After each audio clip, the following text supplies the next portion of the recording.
지난 23일 코스피 지수 역대 최대 폭락 당일 반대 매매가 424억 원으로 전거래일 대비 2배 이상 급증했습니다.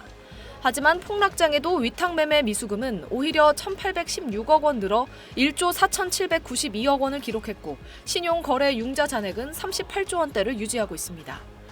B2 규모가 오히려 커지면서 시장 불안 요인이 가중됐다는 평가입니다. 금융투자협회에 따르면 지난 23일 기준 위탁매매 미수금 대비 실제 반대매매 금액은 424억 2,700만 원으로 전거래일 대비 2.13배 늘었습니다. 코스피 지수는 매도 사이드카와 서킷 브레이커를 겪으며 9.99% 급락했습니다. 이날 반대매매로 강제 청산된 거래는 코스피 지수가 2거래일 연속 9,000대에 안착했던 지난 19일 유입된 겁니다. 당시 투자자들은 1조 2,058억 원 규모로 B2에 뛰어들었는데 이 중 3.3%가 23일 급락장을 버티지 못한 겁니다. 금융투자업계는 반대매매가 위탁매매 미수금과 동시에 증가했다는 사실을 주의해야 한다고 지적했습니다. 23일 위탁매매 미수금은 전거래일 대비 1,816억 원 증가한 1조 4,792억 원이었습니다.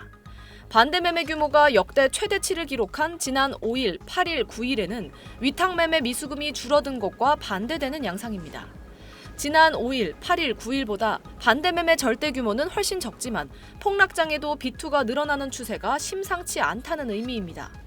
위탁매매 미수금은 증권사에서 자금을 단기로 빌려 투자하는 이른바 B2인데 통상 투자금의 30에서 40%만 있으면 되지만 3거래일 내로 부족한 금액을 채워야 됩니다. 급락장에서는 돈을 빌려 투자한 주식의 가치가 하락하면서 증거금 비율이 기준선 아래로 떨어져 강제 청산되기도 합니다. 증권사의 마진콜 요구를 맞추면 시간을 벌 수 있지만 그렇지 않으면 증권사가 낮은 가격에 보유 주식을 무작위 강제 처분합니다. 반대 매매가 대규모로 발생하면 주가 추가 하락을 유발하는 악순환을 초래하기도 합니다. 증권사 신용거래 융자 잔액도 역대 최고 수준을 유지하고 있습니다. 지난 23일 기준 신용거래 융자는 38조 936억 원으로 3거래일 연속 38조 원대를 유지했습니다. 지난 22일에는 38조 5,312억 원으로 역대 최대치를 경신하기도 했습니다. SBS 김민정입니다. 9.11 테러와 리만 브라더스 파산, 그리고 코로나 팬데믹. 어제 코스피의 폭락은 자본시장 역사에 남은 대형 사건들이 터졌을 때와 비슷한 수준이었습니다. 그런데 전문가들이 꼽은 폭락 이유는 고금리에 따른 긴축 우려나 급등했던 반도체주에 대한 차익 실현 등이었습니다. 어찌 보면 평범한 악재 같기도 하죠. 일상적 소재가 역사적 급등락으로 이어질 만큼 변동성이 심해진 건데 이 변동성을 키운 주요 원인으로 삼성전자와 SK하이닉스 단일 종목 레버리지 ETF가 꼽힙니다. 이 거래창으로 볼 땐 단순히 기초자산 변동률이 2배씩 오르내리는 걸로 보이지만 이 실제 시장에서는 어떻게 움직이고 있을까요?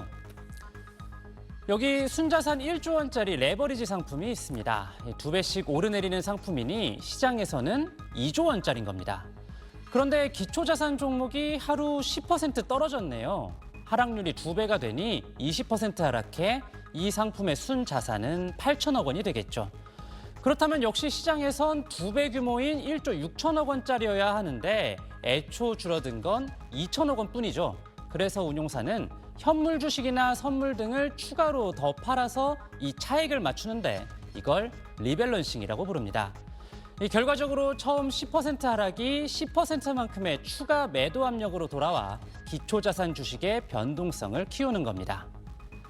삼성전자와 SK하이닉스 레버리지 상품을 포함해 국내 레버리지 ETF 총 순자산은 35조 4천억 원으로 8개월 만에 3배 이상 폭증했습니다.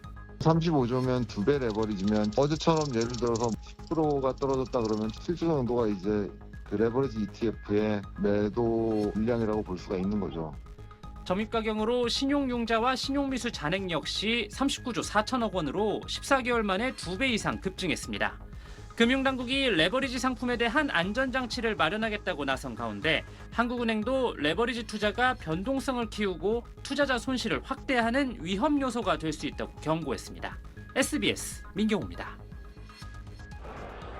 미국 주요 기업들의 실적 발표 때마다 나오는 AI 고점론은 이번에도 반복됐습니다. 고비용과 경쟁 심화 우려가 투자 심리를 위축시키면서 빅테크들 주가는 일제히 하락했습니다. 우리 증시의 경우 일본 3.5%, 타이완 1.3%에 비해 하락률이 몇 배나 높았습니다.